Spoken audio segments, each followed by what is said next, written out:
तो finally one piece chapter 1135 आ चुका है और ये चैप्टर बहुत अमेजिंग होने वाला है क्योंकि जहाँ एल्बाप में एक तरफ ग्रैंड फिस्ट चल रही है तो वही एल्बाप की दूसरी तरफ कैसल में शैंक्स और वो मिस्टीरियस वुमन लोकी को ढूंढने के लिए क्योस मचा देते हैं। जी हाँ, मैंने शैंक्सी कहा और मैंने ऐसा क्यों कहा ना वो आपको आगे पता चल ही जाएगा। बट उससे पहले अगर आप चैनल पर नए हो ना तो प्लीज चैनल को सब्सक्राइब करके बेल आइकन दबा देना ताकि आपको सबसे पहले स्पॉयलर्स मिल सके। ओके, तो इस चैप्टर का टाइटल है कप्स ऑफ फ्रेंडशिप क्योंकि जायंट स्ट्रॉयड्स को ग्रेटिट्यूड दिखाते हुए अपने फ्रेंडशिप को सेलिब्रेट करते हैं। देन इसकी कवर स्टोरी को देख के मैं शॉक हो गया क्योंकि तामा को यामाटो नहीं बचाती है बल्कि वो खुद होडेम को मारकर बच जाती है क्योंकि अब वो लास्ट टाइम वाली तामा नहीं है जिसे किसी की हेल्प की जरूरत थी। उसने शिनोबू के साथ ट्रेनिंग की है और अब वो खुद को प्रोटेक्ट कर सकती है। जिसके बाद ये चैप्टर आउल लाइब्रेरी में शुरू होता है जहाँ सोल एक नए कैरेक्टर बिब्लो को इंट्रोड्यूस कराता है जो आउल लाइब्रेरी का चीफ लाइब्रेरियन है। सोल कहता है कि बिब्लो कई सेंचुरी से एल्बाप में है और उसके डोमेन में आने वाली हर किताब बड़ी हो जाती है अब क्योंकि न्यूज को उन कंट्रीज में नहीं जाता जो गवर्नमेंट से एफिलेटेड नहीं है जैसे कि एल्बाप, इसलिए वह एक फिशरमैन न्यूज़पेपर लाइब्रेरी में लाता है जिससे वो न्यूज़पेपर बड़ा हो सके और सब लोग उसे रीड कर सके। सोल से आउल की एबिलिटी के बारे में सुनने के बाद लिलिथ कंक्लूड करती है और एक्सप्लेन करती कि यह owl most likely economy devil fruit खा चुका है और एक नर्चरिंग आउल बन गया है। ये सिर्फ इनऑर्गेनिक मतलब नॉन लिविंग चीजों को ही बड़ा कर सकता है। फिर लिलिथ कहती है कि लैंड ऑफ द जायंट्स के लिए ये एक परफेक्ट एबिलिटी है। जिसके बाद हम स्कूल का सीन देख सकते हैं जहाँ लूफी जायंट किड्स के साथ स्विंग पर खेल रहा है पर सभी बच्चे उससे डर जाते हैं इसलिए नामी लूफी की धुलाई कर देती है और उस वक्त तो फ्री में ही पिट जाता है। पर वो कहता है कि वो तो लूफी को रोकने की कोशिश कर रहा था। जिसके बाद वो बच्चे जर्ड की चेस्ट पर जंप करते हैं और रोने लगते हैं तो लूफी उन पे गुस्सा होता है और कहता है कि एक वॉरियर को ऐसे बिहेव नहीं करना चाहिए। इसलिए सांजी लूफी को रोकने की कोशिश करता है और कहता है कि एल्बाप के बच्चे जेंटल और काइंड होते हैं। पर जब सांजी को पता चलता है कि वो बच्चे तो सिर्फ प्रेटेंड कर रहे हैं और सीक्रेटली हंस रहे हैं वैसे ही जैसे मोमो नामी और रॉबिन के चेस्ट के अगेंस्ट अपना फेस लगा के करता था, जो देखकर सांजी को बहुत गुस्सा आता है और वो कहता है क्या सभी बच्चे ऐसे ही होते हैं और वो उन पे चिल्लाने लगता है। अब क्योंकि एल्बाप के बच्चे इतने पीसफुल होते हैं तो ये देखकर लूफी सैड हो जाता है तो उसोप उसे समझाते हुए कहता है कि इसमें अब कुछ नहीं हो सकता क्योंकि एल्बाप अब एक पीसफुल जगह बन चुकी है। तभी अचानक वहां पर कोलन आता है और वो आते ही लूफी पे अटैक कर देता है और कोलन वही जायंट किड है जो शैंक्स से बार में बात कर रहा था। अब कोलन लूफी पे अटैक तो करता है लेकिन उसकी वुडन स्वॉर्ड लूफी के अगेंस्ट टूट जाती है। जिसके बाद लूफी अपने गियर थर्ड एलिफेंट गन के साथ उसे पंच मारने की कोशिश करता है लेकिन कोलन उसे डॉच कर देता है। अब हमें यहाँ श्योरली पता नहीं चलता कि कोलन ने सच में यह अटैक डॉच किया है या फिर लूफी ने जानबूझकर मिस किया था। जिसके बाद उसोप लूफी को डांटते हुए कहता है कि लूफी ये कुछ ज्यादा नहीं हो गया तो लूफी कहता है पर वो तो उसे लगा ही नहीं। तो जायंट गर्ल्स कहती है कि लूफी स्केरी है और उन्हें वायलेंस पसंद नहीं पर कोलन लूफी से इम्प्रेस हो जाता है। और जब लूफी कहता है ना कि कोलन एक बहादुर बच्चा है बिल्कुल एल्बाप के वॉरियर्स जैसे तो ये सुनकर कोलन और भी ज्यादा इम्प्रेस हो जाता है और कहता है तुम बिल्कुल वैसे ही हो जैसे मैंने सोचा था, एक योनको की तरह। फिर जायंट किड्स कहते हैं कि उन्हें कोलन पसंद नहीं क्योंकि वो वायलेंट है। जिसके बाद रिप्ले कोलन को थोड़ा डांटती है लेकिन उसकी तारीफ भी करती है क्योंकि उसका अटैक काफी अच्छा था।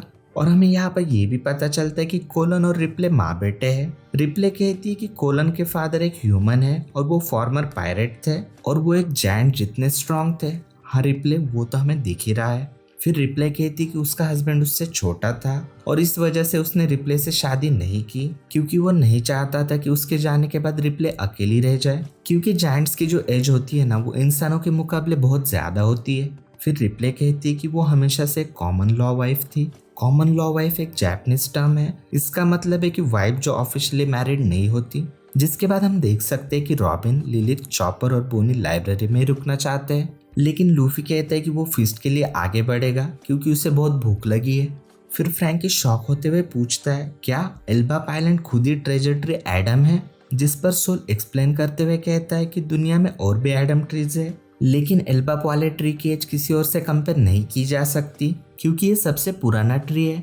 जिसके बाद जर्ड उनसे एक फेवर मांगती है। वो चाहती है कि सब उसके बने नए कपड़े पहने जिसके बाद हम देख सकते हैं कि ब्रूक, फ्रैंकी, जिनबे और रॉबिन अब सबने एल्बाप यानी वाइकिंग स्टाइल कपड़े पहने हैं, जैसे लूफी और बाकियों के हैं ना वैसे ही। पर बाकी के स्ट्राइड्स अपने कपड़े चेंज नहीं करते क्योंकि उन्होंने पहले वाइकिंग आउटफिट पहना होता है। फिर जर्ड कहती कि ह्यूमन क्लोथ्स बनाना उसकी हॉबी है और वो बहुत खुश और थैंकफुल है कि उन्होंने उसके कपड़े ट्राई किए। जिसके बाद सीन वेस्टर्न विलेज एल्बाप पे कट होता है, जहाँ फीस स्टार्ट हो चुकी है, जहाँ लूफी और उसब बहुत खुश है कि वो फाइनली एल्बाप में है। डोरी, ब्रोगी, काशी, ओएमो और हजरुद्दीन सब लूफी और उसके क्रू को थैंक्स कहते हैं क्योंकि उन्होंने लिटिल गार्डन, इनेज लॉबी और ड्रेसरोजा में उनके लिए बहुत कुछ किया है। फिर वो योनको बनने के लिए लूफी की तारीफ करते हैं। साथ ही वो वानो के इंसिडेंट के लिए लूफी और उसके क्रू को मेन कल्प्रिट कहते हैं, जो काइडो और बिग मॉम के डाउनफॉल का कारण बने।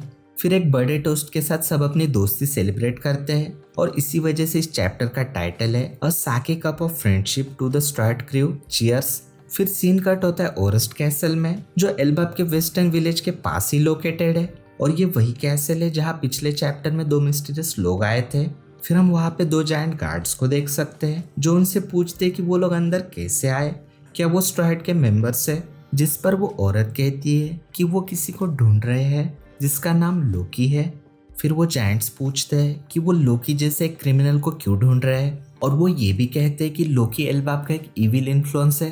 पर वो औरत फिर भी उसका पता पूछती है, लेकिन जायंट्स कहते हैं कि वो इसका जवाब नहीं दे सकते।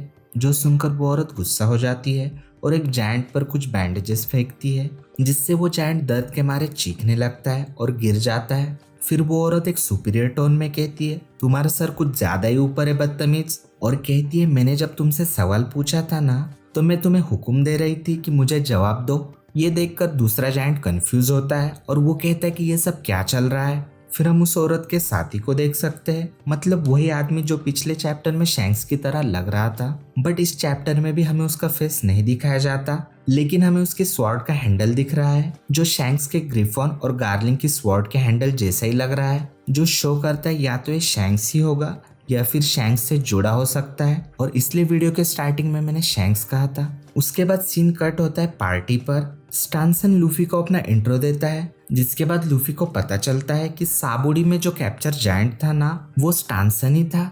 स्टानसन कहता है, जब मुझे पता चला कि हम तुम्हारे बैनर के नीचे हैं तब मुझे ऐसा लगा कि ये सब किस्मत का खेल है। फिर हमें स्टानसन के बारे में एक शॉर्ट फ्लैशबैक दिखाया जाता है। हम साबाओडी में स्टानसन का इनिशियल अपीयरेंस देखते हैं और ये भी रिवील होता है कि स्टानसन और हजरुद्दीन चाइल्डहुड फ्रेंड्स है, और ओडा सेंसे ने तो SBS वॉल्यूम 89 में ही बता दिया था कि हजरुद्दीन और स्टानसन बचपन के दोस्त हैं।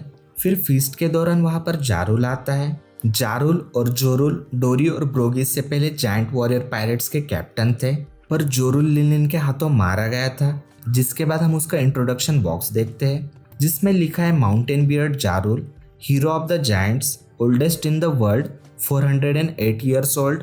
और यहाँ पर एक नोट भी है कि जब जारुल और जोरुल चैप्टर 866 में इंट्रोड्यूस हुए थे ना तो उनके इंट्रो बॉक्स में लिखा था कि oldest warrior in the world, और अब जोरुल के मरने के बाद जारुल अब इस दुनिया का ओल्डेस्ट वॉरियर है। जिसके बाद लूफी एक स्वॉर्ड देखकर शॉक हो जाता है जो जारुल के हेड को पियर्स कर रही है। लूफी कहता है, हे ओल्ड मैन, तुम्हारे हेड के थ्रू एक तलवार घुसी हुई है। तो जारुल कहता है, ओ ये तो मेरे हेलमेट की वजह से मेरी जान बच गई थी। तो लूफी कहता है, लेकिन ये तो अभी भी तुम्हारे हेड के थ्रू है। फिर हम एक और नोट देख सकते हैं, एन ओवरवेलमिंग शॉक। तो गाइज, अगर आपको वीडियो अच्छा लगा हो ना तो प्लीज़ वीडियो को लाइक कर देना, और अगर आप चैनल पर नए हो ना तो प्लीज़ चैनल को सब्सक्राइब करके बेल आइकन दबा देना ताकि आपको सबसे पहले स्पॉयलर्स मिल सके। और हाँ गाइज, गुड न्यूज़ ये है कि नेक्स्ट वीक कोई ब्रेक नहीं है।